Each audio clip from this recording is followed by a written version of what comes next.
This part of the core display is a little more focused on trace fossils in context. And we're looking at the Dunvegan Formation, which is a really well studied Cretaceous interval. It's Cenomanian in age.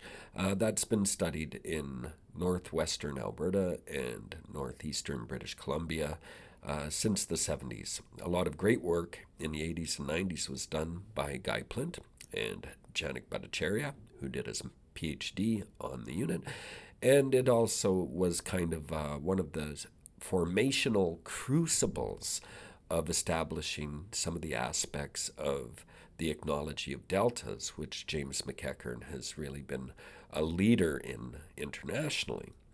This core 7 of 10, 63 of 1 west of the 6 is a wave-dominated delta, and it was logged by Lorraine Coates, more than 20 years ago now. She was one of James McEachern's first master students, and Lorraine actually logged several wave and river-dominated delta examples from core and proposed some ichnological models that would be used later and built on later to characterize wave-dominated and river-dominated deltas and their ichnology.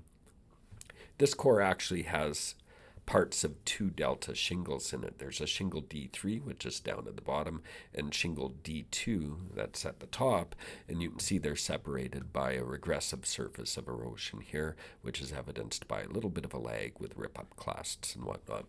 Above this level, the shingle D2 becomes heavily bioturbated, and the bioturbation decreases upwards as you get more and more influence of wave energy generating wavy parallel lamination, combined flow ripples, and even as you get into the breaker zone, you get trough cross stratification and ultimately coastal plain with coal and roots over the top. The lower shingle is a little more stressed than the upper shingle, and let's have a little look at that, where you can actually see that the lower shingle has a little bit less bioturbation.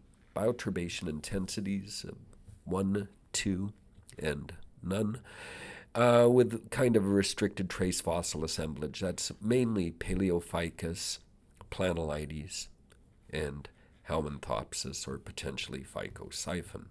There's also an occurrence of Zoophycus, and we'll look at a photo of that, and you can see that up just below the 1980 depths. Some examples of Fujicnia and even Chondrites. As you go up through the core, you'll see in the next shingle, as I indicated earlier, the degree of bioturbation increases and really the diversity of trace fossils increases. And this might be owing to the fact that we're on a part of the delta that's more wave exposed and less river influenced than this part of the D3 shingle. So we have these two shingles, and they're an interesting contrast. As you go through this, you can ask one of the core display presenters, myself or Jason or James or Scott, and we can kind of take you through the identification of some of these trace fossils that include Schaub cylindricness itself, Diplocriterion, lots of escape traces and whatnot, and then this decreasing upwards bioturbation pattern. Looking at the lower unit, this is pretty typical of a river-influenced, even in a wave-dominated setting, a river-influenced pro-delta.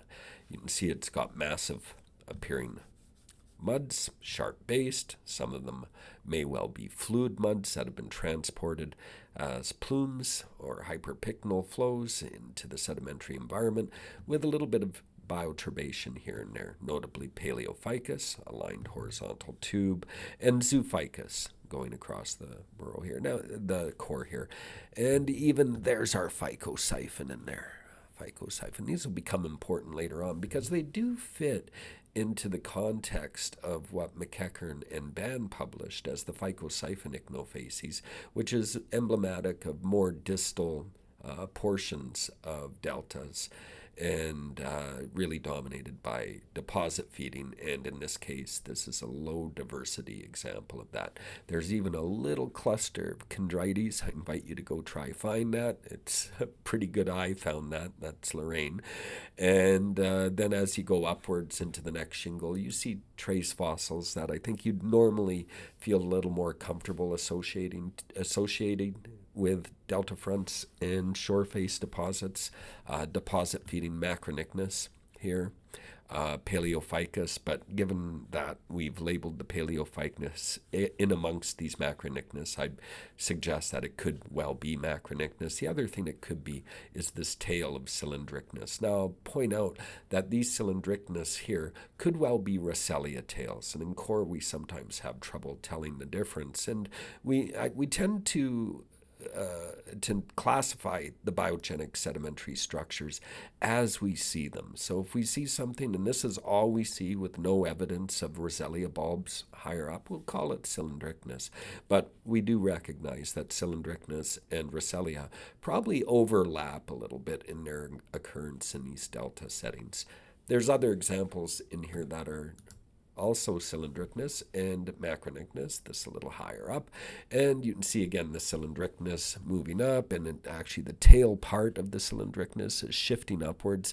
And again, this is a very Rosselia behavior. So if I were to relog this core myself, I would probably just call these Rosselia tails. But that emphasizes the point, though, that when we're looking at trace fossils in core, it's an interpretation, okay?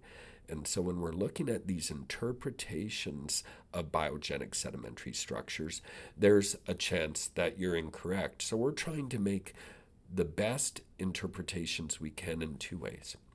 By identifying the better displayed trace fossils that lend themselves to a high certainty interpretation, and we try not to interpret structures that are hard to interpret. There's not much value in an ichnological report that you're guessing in, right? So we tend to build our strip logs on good interpretations of the best structures, and we have to take this other bioturbation as important, but not taxonomically classifiable. Let's go back to McEachern and Bann's Phycosiphon Rosselia ichnofacies here, and you can see that there are Phycosiphon ichnofacies where they have occurrences of Phycosiphon, and zoophicus, very much like we do, occurs more or less in the distal prodelta and up into the proximal prodelta. So the first bit of core we looked at, which is here, is probably fitting into our prodelta, which makes a lot of sense. And then as you ascend the core, you start to transition to where you have Rosselia, or maybe what we've called cylindricnus in this core. So I think we're looking at different aspects of the Phycosiphon ichnofacies in the lower shingle, and more like the Rosselia ichnofacies in the upper shingle.